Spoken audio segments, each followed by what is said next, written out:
So there you go. Hope you enjoyed those hilarious looks at some of the roles of the media, making fun of them as we always like to do. When we play these things up out of proportion, they're funny. Yet it's exactly what they try and do. I was thinking the other day, I don't know why, it came up in a conversation over a cup of coffee with somebody. Whatever happened to the killer bees? And the fact that, well, whatever did happen to them? They were on their way from Mexico. They were going to be the dearth of all of North America, and I haven't heard about them in a couple of years. You may never have. As a side, when the Asian bird flu was going on, I went to China that year. And I remember that when I left, Mr. May, Coach May, was just all concerned and worried I'd never make it back, and very much that avian flu was going to wipe out the world. It was just sort of funny when they got over there, and they knew how to manage, I suppose, it. And well, that particular one didn't happen, did it? Not that we don't need to be careful with certain things, but the media will run with stuff, especially when it comes with disease, pestilence, war, and politicians who might be dirty. So, speaking of politicians that might be dirty, the watchdog role is a very, very, very, very important one. Quite honestly, to me, it's one. The free press might be the single most important guarantee that we have that has made our country as great as it has the last 225 years, because we have a press that keeps us honest. Yes, they do get infuriating. Yes, they do chase stories we think are ridiculous. Yes, they often sometimes are unscrupuled. Yes, so they're sometimes dishonest. But you know what? On balance, the free press that we have is what keeps us honest. And no other country in the world has got the protection that we have in our First Amendment. And pretty important stuff. Now, without question, especially nowadays, it's very, very partisan. Usually newspapers and internet are quite, to one degree or another, it's not hard to tell if they're one side or the other. Especially now, when I was growing up, when I was your age, we had 3 television stations, perhaps, maybe 4. If you were lucky, you had some rabbit ears, and you could get a UHF station. No internet, of course. Few radio stations, but you know what? What we've happened, we've got this proliferation of sources, is to keep competitive, to get people to watch them. Unfortunately, it does take, at least they believe it does, a certain amount of bravado, a certain amount of braggacio, a certain amount of often hubris, right? Even bordering on narcissism, to quite honestly, with especially some of the talk show hosts, to get our attention. And that can be like a train wreck. It's both fascinating and disturbing at the same time. We're going to be looking at some of those. We've seen Mencken before, once before. We had a quote from him, but H.L. Mencken was the editor of the Baltimore Sun in the 1920s, without question still the best political writer of all time. Those of you who go to good universities and take survey courses in literature will be coming across this fantastic writer, H.L. Mencken. And he, among other things that he wrote, here was one just part of a longer sentence saying that the role of the press was to comfort the afflicted and afflict the comfortable. And there you go. So you get people worked up, and then they come on to comfort us, and then when we're comforted, then they get back on to get us worried about something. And as usual, Mencken's got it right. So some of the big watchdogs we know of, with Nixon resigning from Woodward and Bernstein in the Watergate. We've got Clinton being impeached. To me, this is a good example of if the media was really that completely liberal, there's no way this would have happened, because believe me, you were just toddlers then. But this story ran and ran and ran for a good couple of years, and the impeachment itself, I told you before, we watched it on TV in my room, and was quite fascinating, and everybody was on this thing trying to outscoop each other. I don't care if it was the New York Times or the Wall Street Journal, Fox Network, or MSNBC. The Pentagon Papers, big one that the Times broke in the 60s. And then here's just a good example, again, of a sex scandal. It was governor of New York, who was paying for $1,000 a night hookers, and apparently had become addicted to them. While governor of New York, he was a multimillionaire, so he could afford it. But there you go, he ended up resigning. Now you see him, he paid his dues, and he's now on, I think it's MSNBC or one of the, when they get into political conventions, you see this guy always towards on. And there you go. It just takes a matter of time to rehabilitate our images, doesn't it? That gets us to the media itself and the politics of the media. The biggest source we have is an adult. Now, a source is not a source, is not a source, is not a source, is not a source. We're going to be very careful, and we're going to qualify that over and over and over again here when we talk about the media and its effect on us. This is a source from the right. This is a source from the left. Legitimate sources, perhaps. Just got to be careful with them, right? But they certainly are sources, and they're bombastic to get us to watch them. Here's a source. Ed Bennett from he's a Republican talk show host. Very conservative, former Secretary of Health and Human Resources under Ronald Reagan, and just terribly boring to probably most people, but to me, myself and policy wonks. Smart, clever, well-spoken, well thought out, tempered, rational, intellectual, and on and on and on. And then you've got a guy like Charlie Rose, the same thing on PBS. And, we can just duplicate the same exact things that we said about Mr. Bennett, and Mr. Rose is more on the liberal end. So we got to be careful when we're looking at these sources, okay? And we'll keep saying that over and over and over again. Now there are 5 mediums and in ascending order. Here they are: magazines, which have the least amount of influence on us, but we'll be looking at these. The radio, social media, newspapers, and the internet. And, excuse me, we have one more, of course, television. I don't know. I think because as we get over and over and over and more years go by, obviously the internet and the social media are gaining.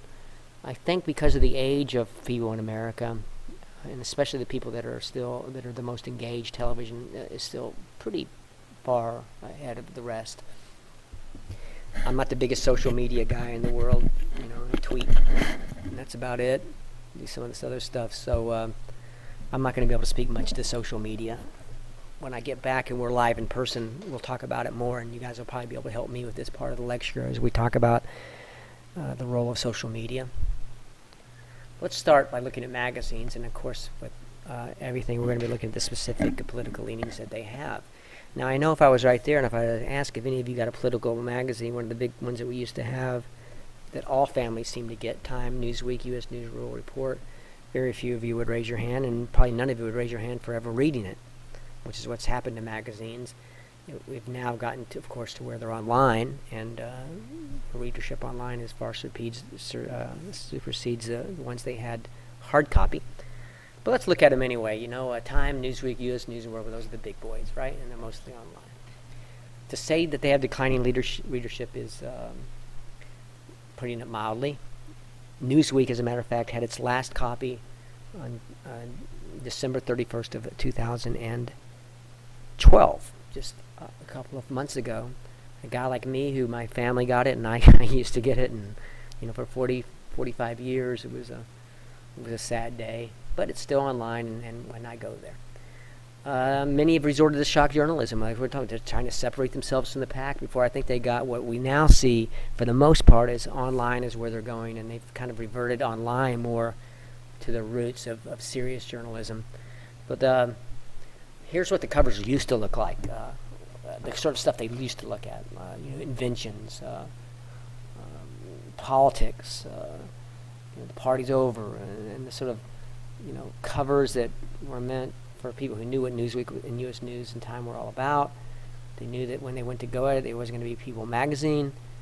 These are the sort of things they expected to be on the cover and inside. Yes, on the inside they had stuff on people and trends and the like, popular culture. But this is what these magazines were about and what we expected when they came in, and we read them in depth.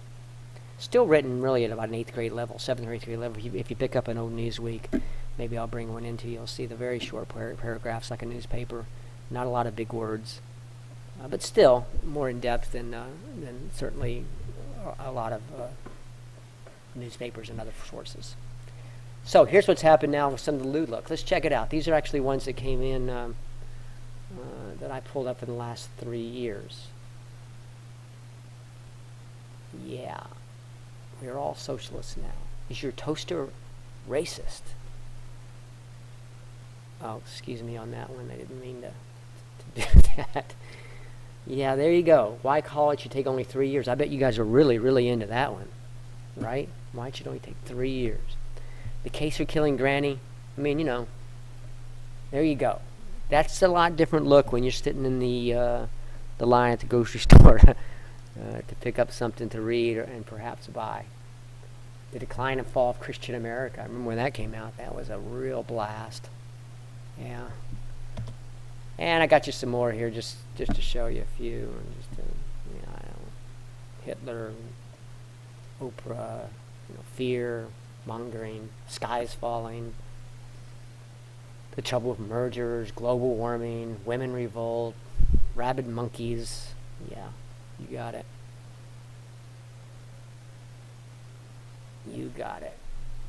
Which is part of what happened. They didn't last, and they're now online. Oh, this one did, though. Toda Teen. I'm sure you all know that one, so I threw that one up there, too. They apparently tagged this guy right here for perhaps being the next governor of Illinois, up-and-coming 14-year-old. So we'll have to keep an eye on him. Some guy named Justin Bieber. He's a liberal, well-spoken. Hopes to go to a magnet junior high one day, and who knows what will happen. A few more. I think we just doubled this one up. Yeah. So let's just pull through more of these, and we'll go on to the next slide. How's that sound? Is God dead? That was a big one.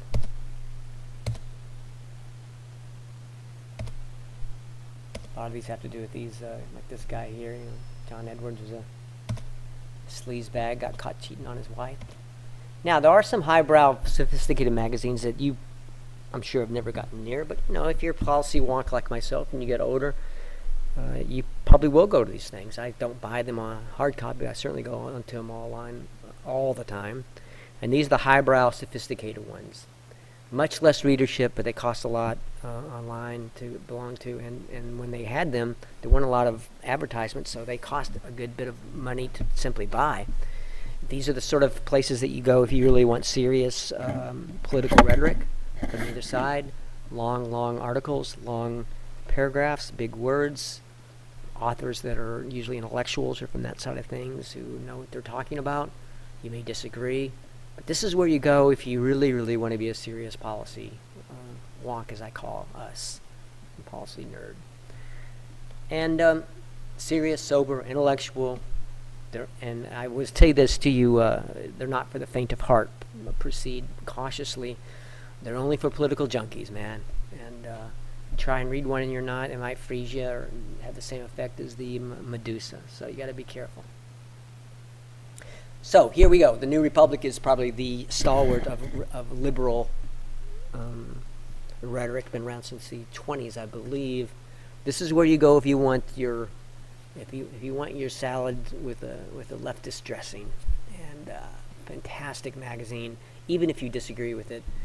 The way it's presented, argued, and dealt with is just great. Also, The Atlantic. Fantastic magazine. Does a little bit more on sometimes the cultural part that the New Republic doesn't touch.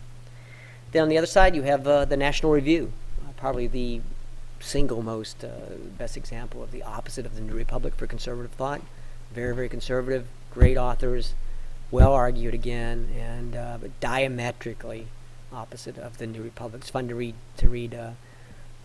each month because they'll be dealing with some of the same exact issues to see the way they do it without yelling at each other and arguing and slamming and cursing, and they're doing it in a sort of way that's cleverly academic, which is for a guy like me is just makes my day. Also, the American Conservative magazine, same way, maybe even more a little conservative than the National Review, but very, very well written, well researched, and the like. Radio, you got the old radios, the new radios, the future radios. I don't even know what that is. I just put that on there. Now, I know if I were to ask you guys if you listen to the radio, you're all going to say yes, but those aren't the radios that we're talking about, of course.